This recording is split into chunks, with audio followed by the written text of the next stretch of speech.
네, 오늘 함께 나눌 말씀은 출애굽기 19장 1절에서 6절 말씀이고요. 언약 백성으로 다시 서다라는 제목으로 좀 말씀을 나누려고 합니다. 우리 출애굽기 19장 1절에서 6절 말씀 저와 한 절씩 교독하도록 하겠습니다. 제가 먼저 1절 읽습니다. 이스라엘의 자손이 애굽을 떠난 지 3개월이 되던 날 그들이 시내 광야에 이르니라.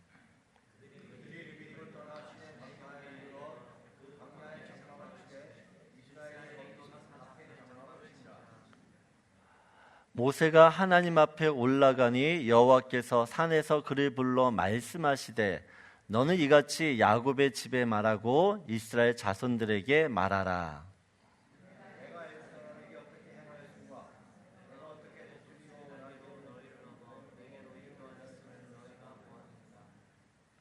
세계가 다 내게 속하였나니 너희가 내 말을 잘 듣고 내 언약을 지키면 너희는 모든 민족 중에서 내 소유가 되겠고 거룩한 백성이 되리라. 너는 이 말을 이스라엘 자손에게 전할지니라. 아멘. 오늘 본문은 하나님께서 이스라엘과 언약, 계약을 맺으시는 그런 장면입니다. 시내산에서 계약을 맺었다 해서 시내산 언약이라고도 합니다. 그리고 언약을 체결한 이때부터 이스라엘을 언약 백성이라 부릅니다. 오늘은 하나님과 이스라엘과 맺었던 이 언약, 그 증표로 주었던 율법이 이스라엘에게 어떤 의미가 있는지, 왜 하나님께서 이스라엘에게 율법을 주셔야 하는지 그 의도와 목적에 대한 말씀을 좀 나누려고 합니다. 오늘 1절을 보면 이스라엘 백성이 하나님과 언제 언약을 맺게 됩니까? 오늘 1절 보면 그들이 애굽 땅을 떠난 지 3개월이 되던 날 그들이 시내 광야에 이르니라 라고 합니다. 애굽에서 구원받아 애굽을 떠난 그리고 시내산에 도착한 다음에 지금 하나님께서 율법을 주십니다. 이스라엘이 애굽에 있을 때 언약을 맺으시는 게 아니에요. 애굽에 있을 때 하나님께서 이스라엘에게 율법을 주시지 않습니다. 여러분, 이것이 굉장히 중요합니다. 하나님이 언제 율법을 주셨는가? 어디에서 율법을 주셨는가? 애굽이 아니라 시내산이라는 것이에요. 여러분, 율법은 구원받은 이스라엘에게 주셨습니다. 이스라엘에게 구원받은 이스라엘에게 주어졌습니다. 이스라엘을 구원하기 위해서 율법을 주신 게 아니에요. 무슨 말인가? 여러분, 만약 하나님께서 이 율법을, 이 언약을 애굽에 있을 때 이스라엘 백성에게 주었다고 생각해 보십시오. 그러면 이 언약과 율법은 구원의 조건이 되어버립니다. 다시 말해 율법을 잘 지키면 너희는 내가 구원할 것이고 너희가 율법을 지키지 않으면 너희는 구원 못 받아. 그러니 무슨 일이 있어도 이 율법 지켜. 구원의 조건이 돼버려요. 율법이 내 구원을 결정하는 조건이 된다라는 사실입니다. 그런데 하나님께서 율법을 지금 언제 주세요? 이스라엘 백성들을 다 애굽에서 구원한 다음에, 그 다음에 율법을 주십니다. 구원이 모두 이루어진 상태에서 율법을 주세요. 그렇기 때문에 율법을 지키는 것과 우리의 구원은 별개의 문제입니다. 율법이 우리의 구원을 결정하는 게 아니라 어떻게 오늘 4절 말씀처럼 하나님께서 이스라엘 백성들을 독수리처럼 업어서 옮겼다라는 것이요. 구원은 처음부터 끝까지 누가 하셨다라는 겁니까? 하나님이 하셨다라는 사실이에요. 그 구원에 대해서 우리가 이렇다 저렇다 할 수 있는 게 아무것도 없습니다. 그래서 율법이 언제 주어졌는가, 이것이 너무나 중요합니다. 만약 우리가 율법을 지켜 구원을 얻게 된다 그러면 구원이 나의 공로와 노력과 열심으로 이룰 수 있다라는 이야기로 흘러갈 수 있어요. 실제로 이스라엘 백성들이 나중에 어떤 이야기를 합니까? 율법을 지켜야지만 구원을 받는다, 구원받은 백성이라고 이야기를 해요. 이런 이유 때문에 하나님께서 율법을 어떻게 해요? 구원이 다 이루어진 상태에서 이스라엘 백성에게 주고 계시다라는 것입니다. 여러분 사람은 율법을 지킬 수가 없어요. 율법을 지키면 지킬수록 깨닫는 한 가지는 나는 율법을 지킬 수 없는 무능한 사람이구나, 무능한 존재구나 라는 것을 더 깨닫게 된다라는 것이에요. 그렇다면 왜 하나님께서 이스라엘 백성에게 율법을 주시는가입니다. 어떤 목적과 어떤 의도로 이 율법을 주시는가? 오늘 5절 6절에 이렇게 이야기합니다. 우리 같이 읽겠습니다. 세계가 다 내게 속하였나니 너희가 내 말을 잘 듣고 내 언약을 지키면 너희는 모든 민족 중에서 내 소유가 되겠고, 6절, 너희가 내게 대하여 제사장 나라가 되며 거룩한 백성이 되리라. 너는 이 말을 이스라엘 자손에게 전할지리라. 여러분, 지금 하나님께서 이스라엘 백성과 언약을 맺으시고 그 언약의 증표로 율법을 주시는데 그 이유가 무엇이에요? 하나님의 소유, 거룩한 백성, 제사장 나라 삼기 위해서 율법을 주신다라고 이야기합니다. 이스라엘이 이런 하나님의 계약 내용에 동의를 해요.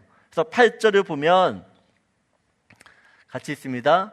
백성이 일제히 응답하여 이르되 여호와께서 명령하신 대로 우리가 다 행하리이다. 모세가 백성의 말을 여호와께 전하매.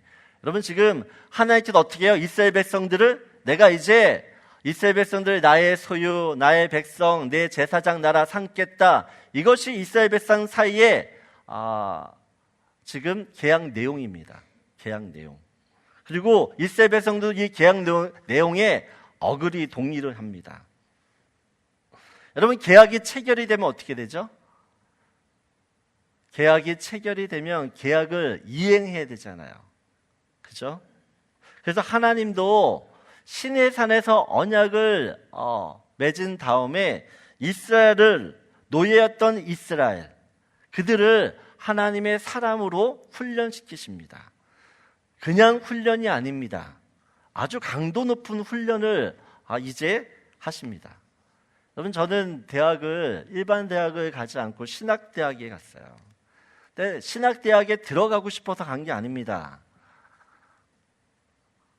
저는 신학을 하고 싶은 생각이 전혀 없었어요.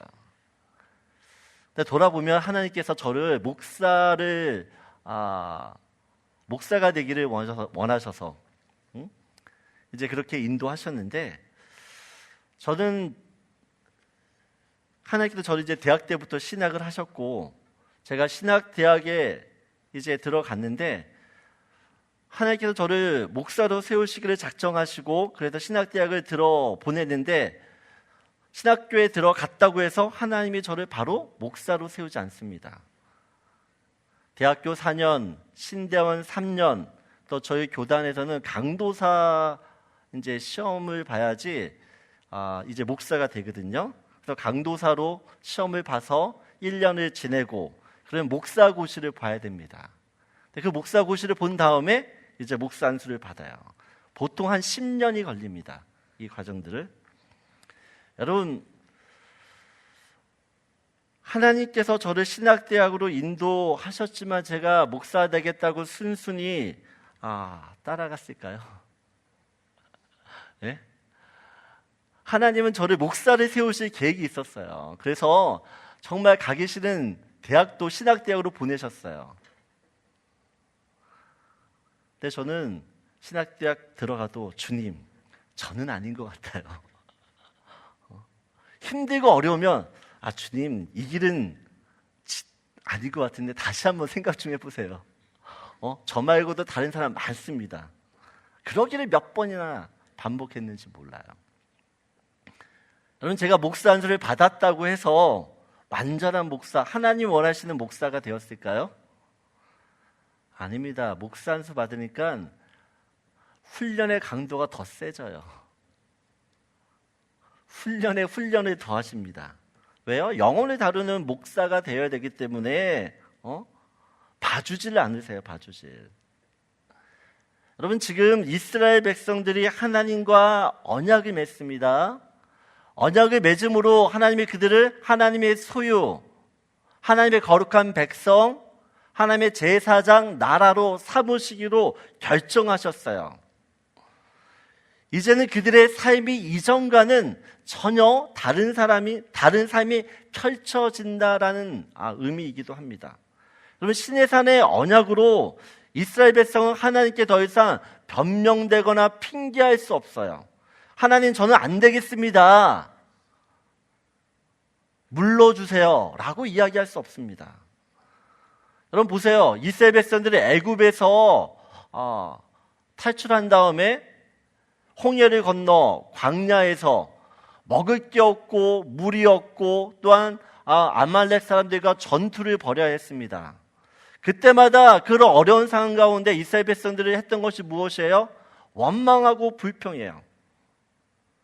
근데 여러분, 하나님께서 신의 산에서 언약을 맺기 이전에 이스라엘 백성들이 원망하고 불평할 때 그들에게 어떻게 해요?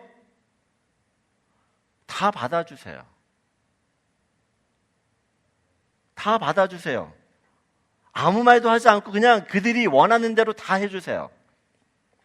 그들의 잘잘못을 따지거나 또한 징계하거나 벌을 내리지 않습니다.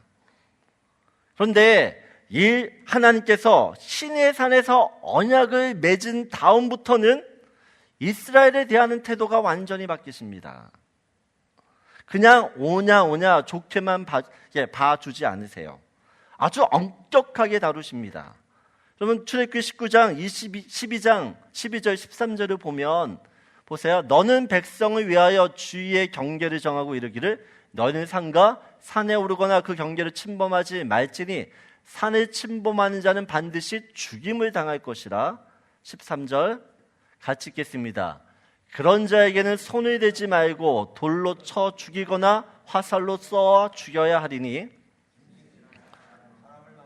살아남지 못하리라 하고 나팔을 길게 불거든 산 앞에 이를 것이니라 하라. 이스라엘 백성들이 하나님과 언약을 체결하기 위해서 신의 산으로 올라가야 됩니다. 그래서 그들에게 거룩하게 하나님이 너희 몸을 거룩하게 하라고 해요. 근데 오늘 말씀을 보면 이전과는 다르게 이스라엘에 대하세요. 죽이신다라는 얘기를 너무 쉽게 하십니다. 그러면 이스라엘의 제사장의 본분을 망각하고 그 역할을 하지 못하면 어떻게 될까요? 거룩한 백성으로 살아야 되는데 그렇지 않으면 어떻게 할까요? 하나님의 소유임에도 불구하고 자기 멋대로 그 인생을 살면 하나님이 어떻게 하실까요? 가만두시지 않으신다라는 겁니다. 이스라엘이 하나님, 나한테 왜 이러세요? 나 좀 내버려 두세요 라고 이야기를 해도 하나님이 그러실 수 없어요. 왜요? 언약 때문에. 언약을 맺었기 때문에. 부모가 자식들에게 잔소리를 하는 이유가 무엇입니까?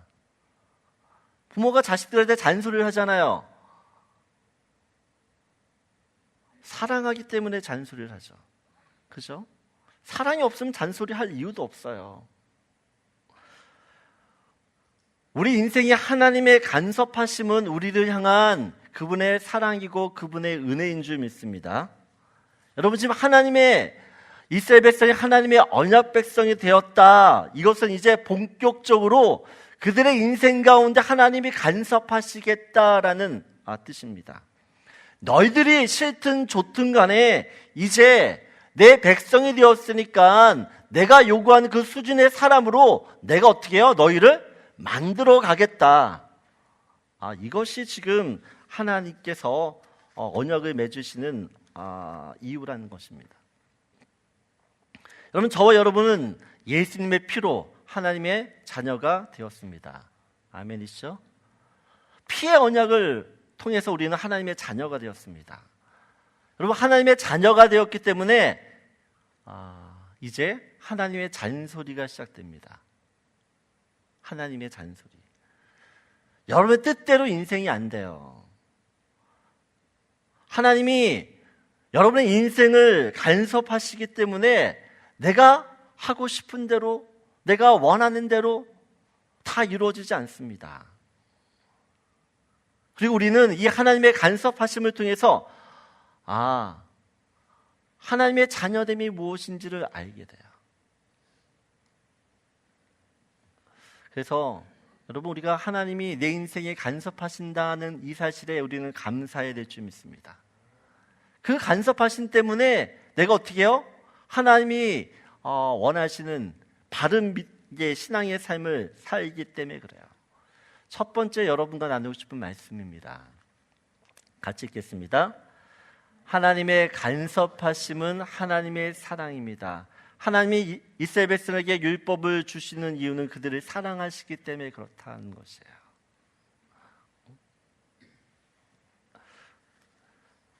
두 번째 5절입니다. 우리 5절 같이 읽겠습니다. 세계가 다 내게 속하였나니 너희가 내 말을 잘 듣고 내 언약을 지키면 너희는 모든 민족 중에서 내 소유가 되겠고 라고 이야기합니다. 여러분, 오늘 이 말씀을 이렇게 해석이 될 수도 있습니다. 너희가 내 말을 잘 들으면 내 백성이 되고 내 말을 듣지 않으면 내 백성의 자리에서 너희를 내쫓을 것이다. 이런 의미로 하나님께서 율법을 주셨을까요?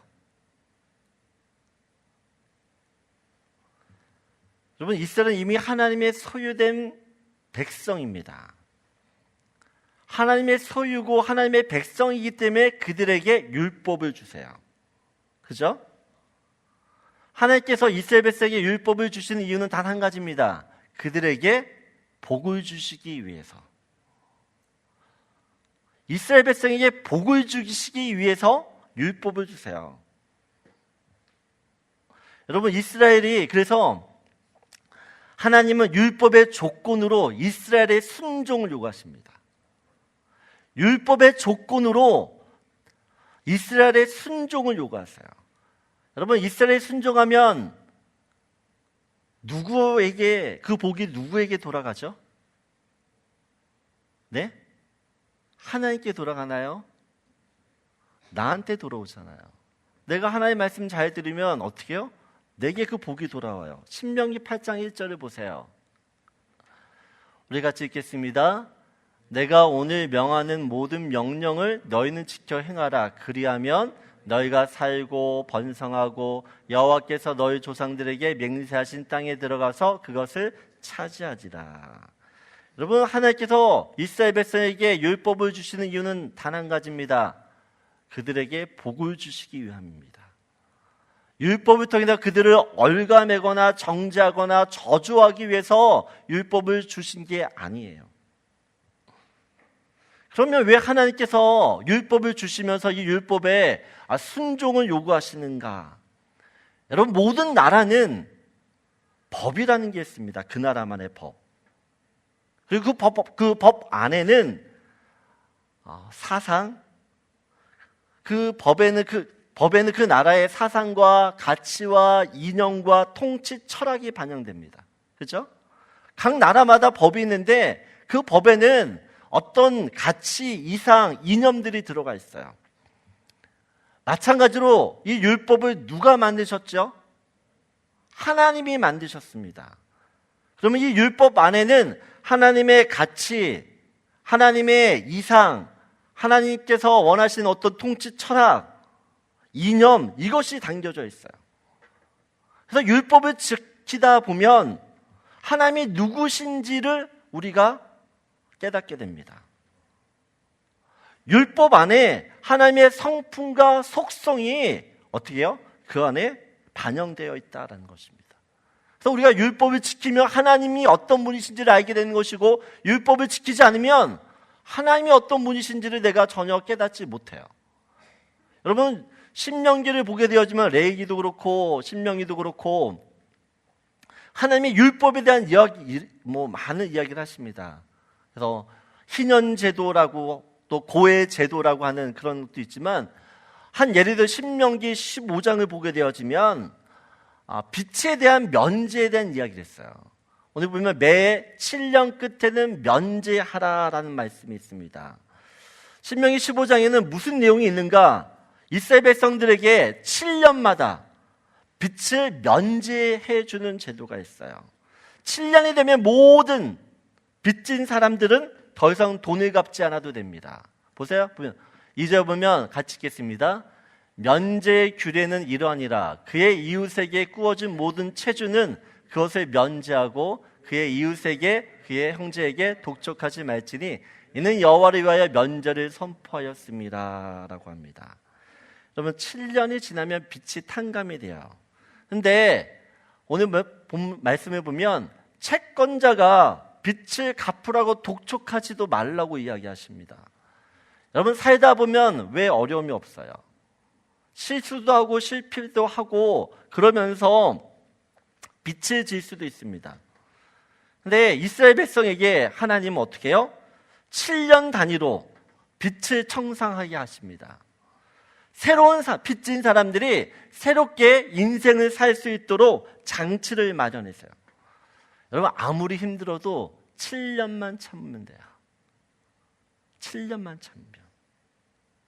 여러분 7년 후에 다시 인생을 시작할 수 있다. 여러분 이건 굉장한 희망이고 소망이 됩니다. 7절을 보세요. 내 하나님 여호와께서 너에게 주신 땅 어느 서급에서든지 가난한 형제가 너와 함께 거주하거든 그 가난한 형제에게 내 마음을 완악하게 하지 말며 내 손을 움켜쥐지 말고 8절 보면 반드시 내 손을 그에게 펴서 그에게 필요한 대로 쓸 것을 넉넉히 꾸어주라 라고 이야기합니다. 가난한 사람은 도우라고 이야기하십니다. 그가 필요한 대로 어떻게요? 넉넉히 주라고 말씀하세요.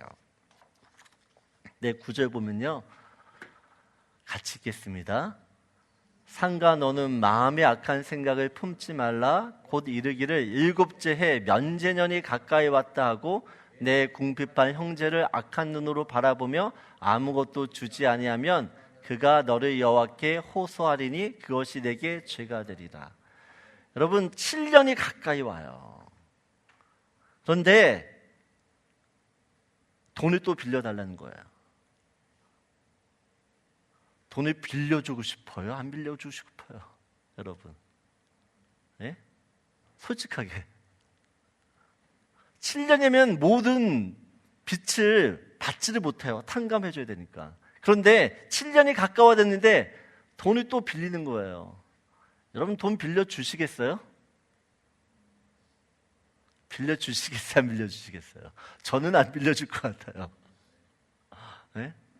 근데 오늘 말씀은 빌려주라고 이야기합니다. 빌려주라고.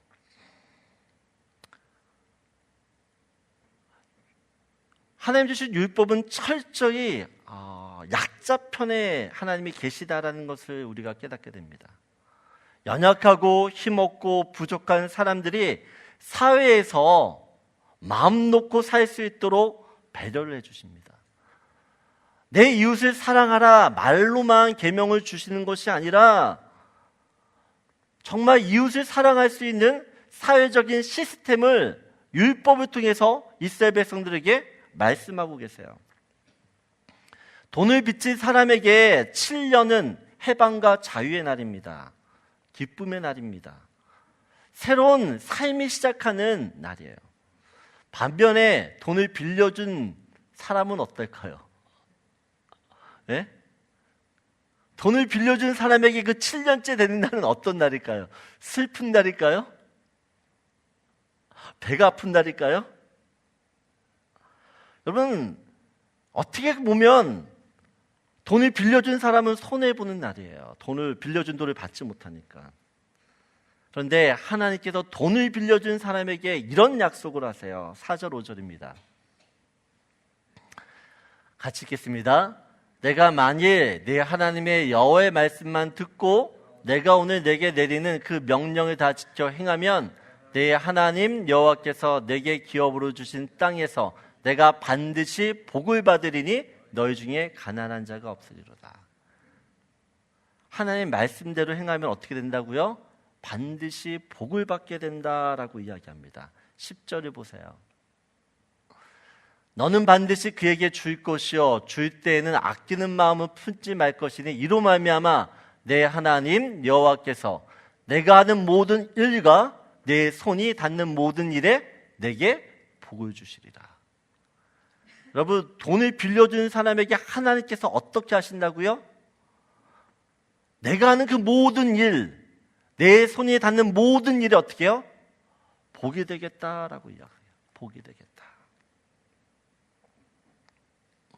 여러분, 하나님 나라는 손해가 나는 나라가 아니에요. 돈을 빌려준 사람이나 또한 빚진 사람이나 다 같이 살 수 있는 나라, 다 같이 하나님의 복을 누리는 나라입니다. 세상적으로 생각해 보면 분명 손해가 나야 맞습니다. 피해를 봐야 맞습니다. 그런데 하나님의 율법 가운데 있는 하나님의 율법으로 다스려지는 나라는 어떤 나라예요? 나누고 흘려보낼 때 더 큰 은혜가 있고 더 큰 축복을 받을 수 있는 그런 나라가 된다라는 것입니다. 여러분, 미국이란 나라가 이랬어요. 미국이란 나라는 아무리 빚을 져도 몇 년이 지나면 부채를 탕감시켜 줍니다. 다시 열심히 일해서 재기할 수 있도록 그런 제도가 있어요. 지금은 좀 어렵지만 미국의 불법 체류자들도 몇 년에 한 번씩 어떻게 해요? 영주권을 주잖아요. 영주권. 미국이란 나라는 철저히 성경 말씀을 통해서 그의 사회적인 제도를 마련한 나라입니다. 나그네와 고아, 과부를 위한 사회적인 제도와 시스템들을 만들었어요. 그렇기 때문에 하나님이 미국을 축복하시는 겁니다. 6절 보세요. 같이 읽겠습니다. 내 하나님 여호와께서 내게 허락하신 대로 내게 복을 주시리니 내가 여러 나라에 꾸어 줄지라도 너는 꾸지 아니하겠고 내가 여러 나라를 통치할지라 또 너는 통치를 당하지 아니하리라. 여러분, 미국이란 나라가 그렇게 세워진 지가 오래되지 않아요. 처음부터 강대국이 되지 않았습니다. 그들이 강대국이 된 지 기껏해야 이제 100년 안쪽이에요. 근데 왜 그들이 이 미국이라는 나라 그렇게 강대국이 됩니까? 다른 나라를 통치합니까? 하나님의 이 말씀대로 그의 사회적인 시스템들이나 제도나 법들을 만들었기 때문에 그래요. 하나님 율법을 이스라엘 백성에게 주십니다. 그런데 그 율법을 통해서 우리를 위하는 것 같지만 실제적으로 2절을 보게 되어지면 하반절 이렇게 이는 여호와를 위하여 면제를 선포하셨습니다. 사람을 위해 면제를 해주는 것 같은데 결국은 하나님을 위한다라고 이야기를 해요. 겉으로 보면 사람을 위한 제도 같지만 사실은 이것을 통해서 하나님이 영광을 받으세요. 이 제도를 행하면 가난한 사람들은 하나님의 은혜가 무엇인지를 직접적으로 누리고 돈을 빌려준 사람, 부자들은 나누는 것이 그렇게 나쁜 것만은 아니다. 내가 나누니까 하나님이 더 복을 주신다라는 것을 깨닫게 돼요. 결국은 하나님께 영광이 되는 것입니다. 하나님이 우리에게 율법을 주시는 이유는 우리를 정죄하고 우리를 올가매기 위한 것이 아니라 우리에게 복을 주시기 위함이에요. 근데 그 복은 순종하는 사람만이 얻게 됩니다. 그래서 율법의 요구로, 율법의 조건으로 우리의 순종을 요구하시는 것이에요. 이번 한 주간 하나님께 순종하는 저와 여러분 되길 원합니다. 순종할 때 하나님이 주시는 은혜와 복을 누리게 돼요. 그래서 두 번째 같이 나누고 싶은 말씀입니다. 같이 읽겠습니다. 순종은 하나님을 알게 되는 축복의 시간입니다. 여러분, 순종한 사람만이 하나님이 어떤 분이신지를 알게 돼요. 율법 안에 하나님의 마음이 있고 하나님의 성품이 있고 그분의 모습이 있는 것이에요. 마지막으로 6절 말씀입니다. 같이 읽겠습니다. 너희가 내게 대하여 제사장 나라가 되며 거룩한 백성이 되리라. 너는 이 말을 이스라엘 자손에게 전할지니라. 여러분, 하나님께서 이스라엘 백성들을 제사장 나라 삼으신다라고 합니다. 어디에서 제사장 나라로 삼았죠? 하나님이 주신 이 율법이 어디에서 통용되고 어디에서 사용되고 어디에서 통치되게 하십니까? 어디죠? 가나안 땅입니다. 가나안 땅. 하나님께서 율법을 통해서 이 율법이 결국에는 사용되는 것은 가나안에 들어가서 이 율법을 사용하게 하세요. 그러니까 가나안 땅에 들어가야지만 제사장 나라로서의 그 역할들을 이제 시작하게 되는 겁니다. 근데 여러분, 하나님께서 가나안 땅을 이야기할 때 젖과 꿀이 흐르는 땅이라고 이야기합니다. 젖과 꿀이 흐르는 땅. 근데 정말 문자적으로 그 가나안 땅은 젖이 흐르고 꿀이 많은 땅인가 하는 것이에요. 여러분, 젖과 꿀이 흐르는 땅은 애굽이에요. 애굽은 나일강이 있기 때문에 어떻게 보면 비가 내리지 않아도 농사를 짓는데 아무런 지장이 없어요. 근데 여러분, 가나안 땅은 하나님이 비를 내려주시지 않으면 이 농사를 지을 수 없는 땅입니다. 그런데 하나님께서 가나안 땅을 젖과 꿀이 흐르는 땅이라고 말씀하세요. 그 이유는 뭐냐? 하나님이 주신 율법으로 다스려주고 통치되는 땅이기 때문에 그래요. 다시 말하면 하나님의 다스림과 통치함이 있을 때 이 가나안 땅은 에덴 동산처럼 필요한 모든 것을 하나님이 채우시는 것이에요. 신명기 11장을 보세요. 보면 내가 오늘 너에게 명하는 내 명령을 너희가 많이 청종하고 너희 하나님 여호와를 사랑하며 마음을 다하고 뜻을 다하여 섬기면 14절 같이 읽겠습니다. 여호와께서 너희의 땅에 이른 비 늦은 비를 적당한 때에 내리시리니 너희가 곡식과 포도주와 기름을 얻을 것이요. 15절 또 가축을 위하여 들에 풀이 나게 하시리니 내가 먹고 배부를 것이라. 여러분, 지금 가나안 땅에 이스라엘 백성이 들어가 살게 되어집니다. 하나님의 통치가 이루어지는 땅이에요, 그 땅. 근데 이스라엘 백성들이 하나님의 통치 가운데 순종하면 어떻게 된다고요? 하나님께서 이른 비와 늦은 비를 주셔서 너희들이 농사 짓는데 부족함이 하시겠다라고 얘기해요. 각축에 필요한 모든 풀을 하나님이 나게 하신다라고 이야기합니다.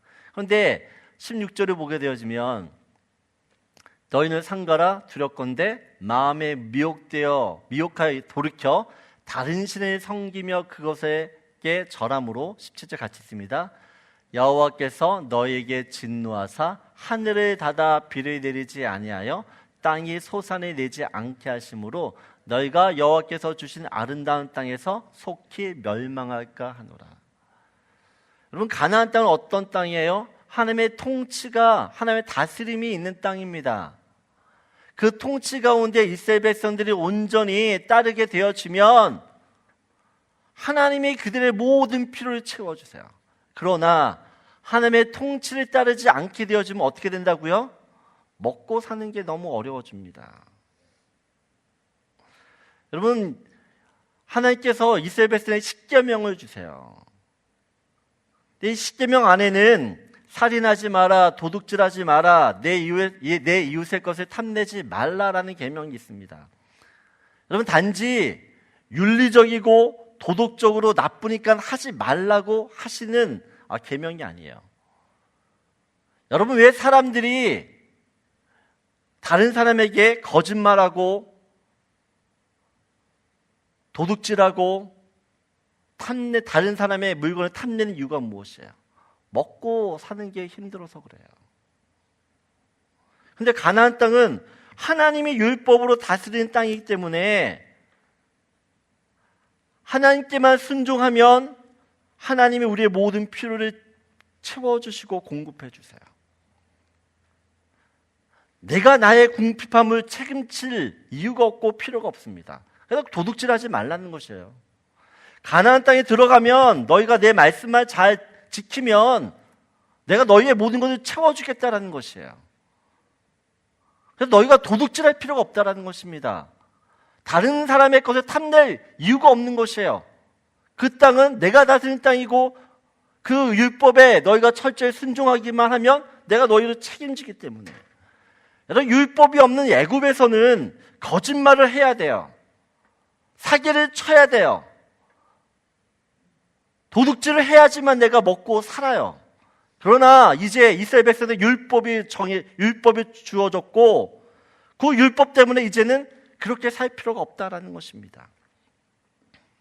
하나님의 통치가 다스림이 있는 그 나라, 그 아래에 있으면 내가 사기치지 않아도 살 수 있다는 것이에요. 왜요? 하나님이 책임져 주시기 때문에. 여러분, 신앙은 관계라고 이야기합니다. 관계. 하나님께 잘 붙어 있으면 신앙은 성공하는 것이에요. 그런 면에서 율법은 우리가 하나님께 잘 붙어 있도록 도와줍니다. 하나님 율법을 주시는 그 이유, 결국 그 율법을 통해서 하나님께 붙어 있으라고. 하나님께 붙어 있으면 네 인생 내가 책임진다라는 것입니다. 여러분, 하나님의 율법을 통해서 이스라엘 백성에게 이야기하십니다. 너는 내 것이다. 너는 내가 책임진다. 이제 너는 나의 보물이다. 그리고 내가 해야 되는 내가 너에게 맡겨주는 그 제사장 역할을 이제 네가 한다라는 것이에요. 그렇게 내가 너를 만들고 말겠다라는 것이 율법의 의도입니다. 그래서 율법에는 하나님의 작정과 의지가 들어가 있어요. 하나님이 저와 여러분을 소유 삼으시기 위해서 당신의 외아들을 십자가에 내어 주셨습니다.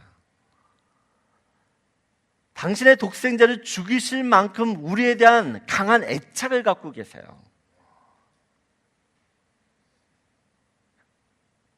그분의 작정과 의지, 그것이 십자가에 다 들어가 있어요.